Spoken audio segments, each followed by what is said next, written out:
नमस्कार दोस्तों। और आज एक नए टॉपिक के साथ जो कि बहुत इम्पॉर्टेंट है एग्ज़ाम पॉइंट ऑफ व्यू से, उसका नाम है हेल्थ एंड सेफ्टी कल्चर।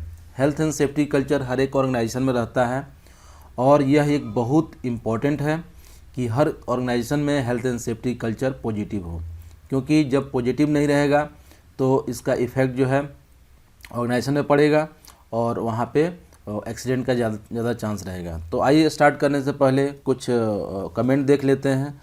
तो रफ़ीकुल्लाह कहते हैं very good job sir, thank you. और जुबैर खान जी कहते हैं सर आपने बताया कि न्यू सिलेबस नोट्स अपलोड करेंगे, तो हो सके तो अपलोड कीजिए। मैं कोई नोट्स तो नहीं है, लेकिन ये जो PDF है ये मेरे पास है, जिससे मैं वीडियो बनाता हूँ नए सिलेबस के ऊपर। अभी कोई नोट्स मेरे पास आया नहीं, लेकिन जैसे ही आएगा मैं श्योर आपके साथ शेयर करूँगा। जुबैर खान कहते हैं A1, थैंक यू जी। और Yasin Ahmed nice sir, thanks आपको।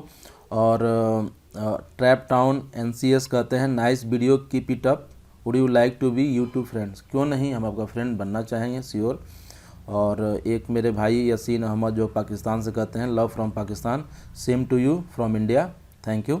और आप ऐसे ही मेरे चैनल पे सारी वीडियो को वॉच करते रहिए और आई होप आपको ये बेनिफिट होगा आपके एग्ज़ाम पॉइंट ऑफ व्यू से और आपके करियर पॉइंट्स ऑफ व्यू से।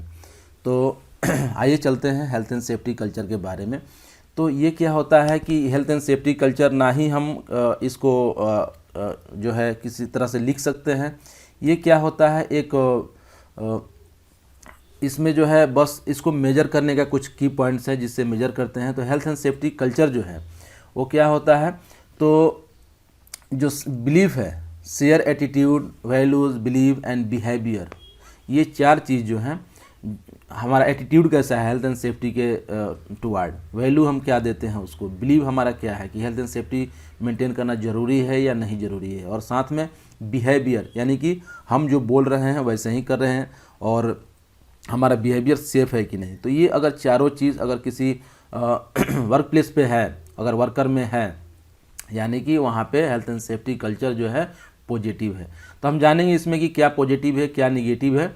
और तो सबसे पहले आप जान लीजिए कि जो वहाँ के लोग सोचते हैं हेल्थ एंड सेफ्टी के बारे में और जैसा वो एक्ट करते हैं वही क्या है, हेल्थ एंड सेफ्टी कल्चर है। तो आप जो है generally health and safety culture जो है आप वहाँ देख के मेजर कर सकते हैं कि वहाँ का वर्कर कैसा बिहेव कर रहे हैं। तो आइए ज़्यादा ना समय लेते हुए इम्पोर्टेंट टॉपिक्स की ओर बढ़ते हैं। तो जान लेते हैं कि ऐसा क्वेश्चन भी आ सकता है कि relationship between health and safety culture and performance. तो बहुत स्ट्रॉन्ग लिंक है दोनों के बीच में, health and safety culture and performance के बीच में। जहाँ health and safety culture strong है वहाँ पे मतलब पॉजिटिव है, वहाँ पे परफॉर्मेंस भी हाई होगा। तो आप जो है ये दोनों जो है अगर निगेटिव है तो परफॉर्मेंस लो होगा। तो ये दोनों के बीच में एक स्ट्रॉन्ग लिंक है, जो कि अगर आप अच्छा परफॉर्म करना चाहते हैं किसी ऑर्गेनाइजेशन में, आपकी ऑर्गेनाइजेशन अगर अच्छा परफॉर्म करना चाहती है तो एक positive health and safety culture होना ही चाहिए। तो health and safety culture positive हो इसका मतलब क्या समझते हैं, इंडिकेटर भी देखेंगे लेकिन थोड़ा सा इसके बारे में डिटेल्स जान लेते हैं। तो हेल्थ एंड सेफ्टी जहाँ भी पॉजिटिव है वहाँ जो है टॉप मैनेजमेंट जो है पूरा कमिटेड रहेगा और साथ में शो करेगा, यानी कि वॉक टू द टॉक, तो जैसा बोलेगा वैसा करेगा। साथ में वहाँ पे एक स्ट्रॉन्ग पॉलिसी रहेगी और साथ में एक क्लियर लीडरशिप रहेगा, जो कि किसको रिपोर्ट करना है, कौन, एकदम क्लियर लीडरशिप रहेगा। और क्योंकि उनका जो सीनियर मैनेजमेंट है उसका एटीट्यूड है कि हेल्थ एंड सेफ्टी अच्छे से मेंटेन करना है। तो ये एक पहचान करने का तरीका है पॉजिटिव कल्चर का। और साथ में जो है वहाँ हर एक डिसीजन लिया जाएगा, जो भी डिसीजन लिया जाएगा उस डिसीजन में हेल्थ एंड सेफ्टी को कंसीडर किया जाएगा। साथ में जो वहाँ के मेजॉरिटी ऑफ पीपुल है, यानी कि मेजॉरिटी ऑफ वर्कर या जो मेजॉरिटी ऑफ जो उनके एम्प्लॉय हैं, उनका जो है बिलीव रहेगा कि हेल्थ एंड सेफ्टी जो है बहुत इंपॉर्टेंट है। तो majority of people work safely because they want to. तो ये ऐसा अगर कहीं रहता है तो यानी कि वहाँ पे पॉजिटिव कल्चर है। लेकिन ऐसे ना करके हम एक क्या करेंगे, आगे में एक इंडिकेटर है सब, तो उस इंडिकेटर के सहारे जानेंगे कहाँ पे health and safety culture positive है और कहाँ पे निगेटिव है। सेम इसी तरह से जहाँ पे क्लियर लीडरशिप नहीं है, अगर क्लियर लीडरशिप नहीं है तो वहाँ पे निगेटिव कल्चर है।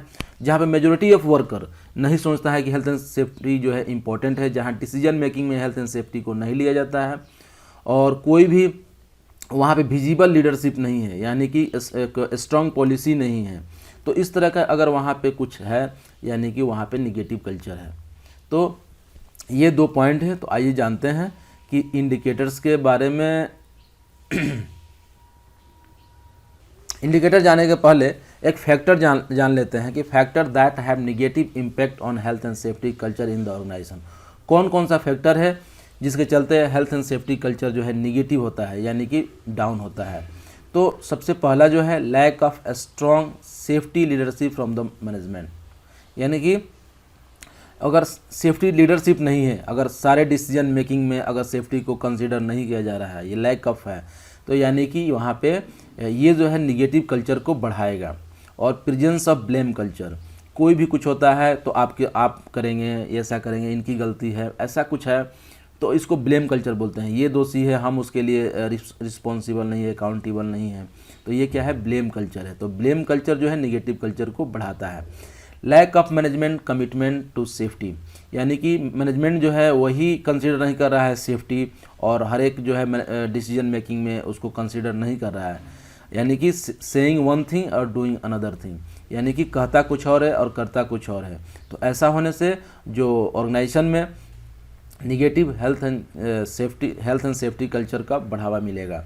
Health and safety receiving lower priority than the business issue, और अगर हम कोई काम कर रहे हैं या कोई बिजनेस इशू है उसमें हेल्थ एंड सेफ्टी को प्रायोरिटी ज़्यादा नहीं दे रहे हैं, तो ये भी एक फैक्टर है जो कि negative health and safety culture को इम्पैक्ट करता है। ऑर्गेनाइजेशनल चेंज, यानी कि health and safety receiving lower priority हो गया।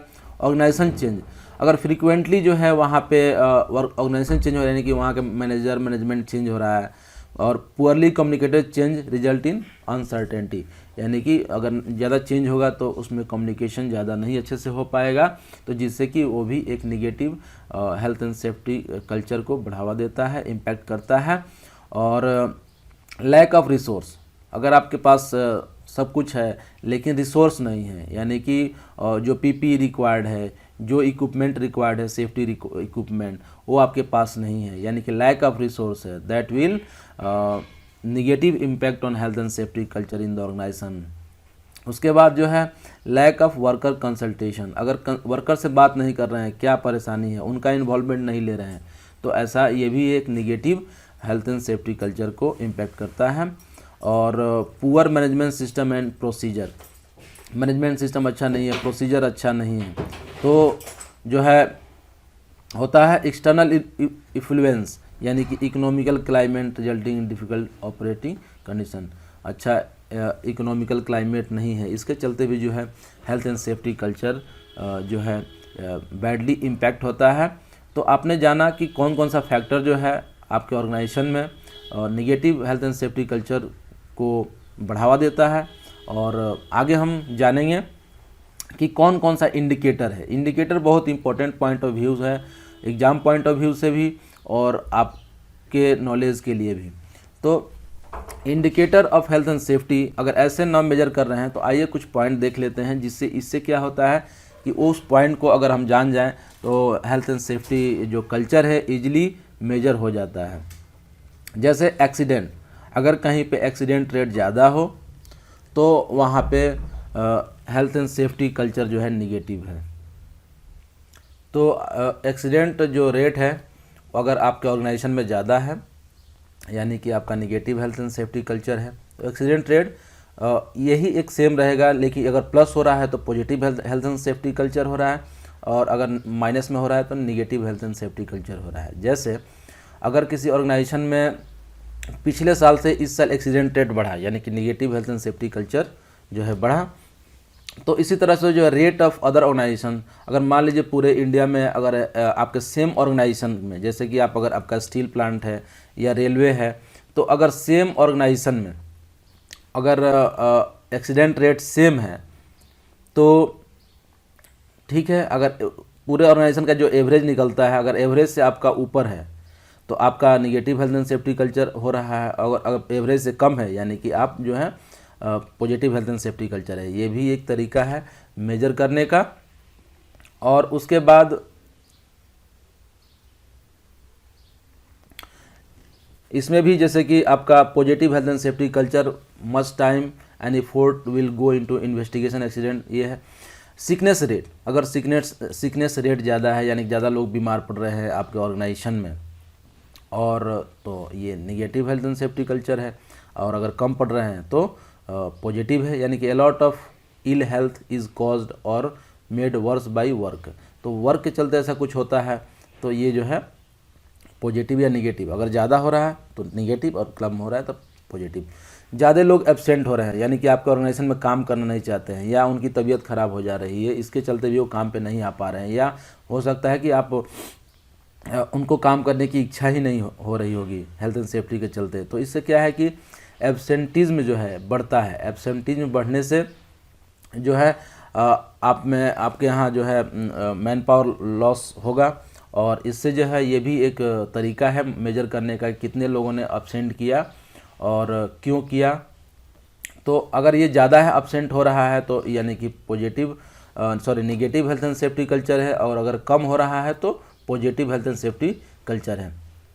तो उसके बाद स्टाफ टर्नओवर, अगर बहुत सारे लोग आपके ऑर्गेनाइजेशन को छोड़ के जा रहे हैं तो ये छोड़ के जा रहे हैं मतलब निगेटिव। और अब बहुत सारे लोग चाहते हैं कि आप ही के ऑर्गेनाइजेशन में रिटायरमेंट ले लें, यानी कि they want to stay in your organisation. तो इस तरह से जो है अगर स्टाफ टर्नओवर ज़्यादा है तो निगेटिव और कम है तो positive. Compliance with safety rules, आपके यहाँ जो भी सेफ्टी रूल्स है या जो भी आपके कंट्री का लेजिस्लेशन है उसके अनुसार वहाँ पे सारा काम हो रहा है, जो भी आपने रूल्स एंड प्रोसीजर बनाए हैं उसका वायलेशन नहीं हो रहा है। तो ये कैसे पता चलेगा कि जैसे ऑडिट होता है, जो फॉर्मल या इनफॉर्मल ऑडिट जो भी आपके ऑर्गेनाइजेशन में होता है, तो उसके रिजल्ट्स बता देंगे कि आप हेल्थ एंड सेफ्टी रूल्स अगर वहाँ पे पूरा कंप्लायंस आ रहा है, मतलब कि हेल्थ एंड सेफ्टी रूल्स को फॉलो किया जा रहा है, कंप्लायंस नहीं आ रहा है यानी कि फॉलो नहीं किया जा रहा है, तो प्लस हुआ तो मतलब कि यहाँ पे पॉजिटिव हो जाएगा, और निगेटिव हुआ तो यहाँ पे अगर कंप्लायंस नहीं हो पा रहा है यानी कि negative health and safety culture. तो ये की इंडिकेटर्स जो है अगर आप याद रखते हैं तो आपको जो है काफ़ी एग्जाम पॉइंट ऑफ व्यू से फ़ायदा करेगा। कि टेल मी, वहाँ लिखेगा कि राइट 5 इंडिकेटर दैट इन्फ्लुएंस, ऐसा फैक्टर पूछेगा, ऐसा पूछ सकता है। तो या which indicator to use to find out the positive health and safety culture, such types of question will be asked in the NEBOSH examination.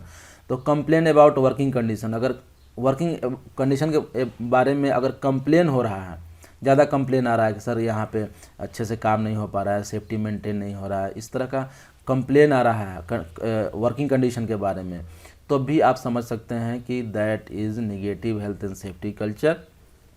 और अगर कंप्लेन नहीं आ रहा, सब लोग खुश हैं, यानी कि positive health and safety culture. तो influence of Pir group pressure जो है ये एक बहुत इंपॉर्टेंट है, एग्ज़ाम में आया था, मेरे भी एग्ज़ाम में आया था। तो हेल्थ इन्फ्लुएंस क्या है, जैसे कि मैं बता दूं, तो पीर ग्रुप प्रेशर माने जहाँ पे आप काम कर रहे हैं वो एक ग्रुप है, और अगर कोई नया आदमी उसके अंदर आता है तो या तो उस रूल के मानना पड़ेगा, या उस जो है ग्रुप में वो सेटल नहीं हो पाएगा। तो अगर ये जो है क्या होता है कि आप अगर एक और ग्रुप है जो कि बहुत सेफ्टी अवेयर है, सेफ्टी से काम करता है, तो जो भी नए पीपुल आते हैं उस ग्रुप में, या तो अपने आप सेफ्टी समझ जाते हैं कि भाई यहाँ पे अगर इस ग्रुप में काम करना है that means I have to follow safety. और अगर हमको नहीं जो है इस ग्रुप में अगर अगर इस ग्रुप में अगर हम स्टे करना है तो सेफ्टी से काम करना पड़ेगा, अदरवाइज नहीं करना पड़ेगा। अगर दूसरी बात करें तो कोई ऐसा भी पीर ग्रुप हो सकता है, ऐसा भी कोई ग्रुप हो सकता है जिसमें कि वो लोग सेफ्टी को अच्छे से नहीं समझते हैं, वहाँ पे बैड सेफ्टी कल्चर है, और कोई आदमी आया जो कि सेफ्टी से काम करता है, उसका अच्छा वहाँ पहले कल्चर था जिस ऑर्गेनाइजेशन में काम करता था, तो यहाँ आएगा तो उसको भी इस ग्रुप के अनुसार बनना पड़ेगा। तो ये जो है देखा गया है कि ये बहुत इंपॉर्टेंट है कि ग्रुप कैसा है। तो आपको अगर ग्रुप को अच्छा करना है, पीर ग्रुप प्रेशर को बढ़ाना है, तो जो वहाँ पे की पर्सन्स है उसमें जो कि जैसे लीडर वगैरह हो गया, जिसका जो है डिसीजन जो है पूरे ग्रुप पे चलता है, ऐसे लोगों को आपको ट्रेंड करने की आवश्यकता होती है। क्योंकि वहाँ पे ट्रेंड कर देते हैं तो कोई वर्कर जाएगा वहाँ पे तो बिना आपके बताए, बिना किसी सुपरविज़न के वो लोग सेफ्टी से काम करेगा। तो ऐसे जो है ये जो ग्रुप है, ग्रुप को आपको अच्छे से करने की ज़रूरत है। तो ये एग्ज़ाम पॉइंट ऑफ व्यू से बहुत इंपॉर्टेंट है, आप इसे याद कर लीजिए। तो पीर ग्रुप प्रेशर क्या होता है, और पीर ग्रुप प्रेशर वही ग्रुप का जो प्रेशर होता है अपने नए वर्कर्स के ऊपर, ये पीर ग्रुप प्रेशर है। और इसको आप ठीक करने के लिए जो भी वहाँ पे डिसीजन में जो भी लीडर है उसको आप अच्छे से अगर ट्रेन करते हैं तो आप जो भी नए वर्कर आएंगे वो भी सेफ्टी से काम करेंगे। और बस इतना ही आज के। तो आइए कुछ इम्पोर्टेंट क्वेश्चन देख लेते हैं जिसको आप रिप्लाई दीजिएगा। तो पहला है define health and safety culture. Health and safety culture क्या होता है आप बताइएगा। जैसे मैंने 4 पॉइंट जो बताए, एटीट्यूड, वैल्यू, बिलीव, ऐसा करके, तो वो डायरेक्टली लिख सकते हैं। यहाँ पे डिफिनेशन लिखना है, कोई ज़्यादा इसमें लिखना नहीं है, जितना पूछा जाए उतना ही लिखना है। How do a worker peers exert influence over their behaviour. तो ये हमने बताया, उसको आप कोशिश करेंगे लिखने की। और अगर आप इस क्वेश्चन को नहीं कर पाएँ तो आप हमें सजेस्ट कीजिएगा, I will answer next lecture in the starting. तो ये जो है आपको मैंने हेल्थ एंड सेफ्टी कल्चर के बारे में बताया। आई होप मैंने सारे पॉइंट्स कवर किए होंगे। अगर कोई लगता है कि आपने कोई पॉइंट छूट गया तो श्योर आप क्वेश्चन शेयर करें, अदरवाइज़ आप कमेंट करें। मैं कोशिश करूँगा कि अगले वीडियो में उसको अच्छे से समझा पाऊँ। थैंक यू, और हमें दीजिए इजाज़त। ऐसे ही वीडियो को देखते रहिए और अपने दोस्तों के साथ इस लिंक ज़रूर शेयर कीजिए।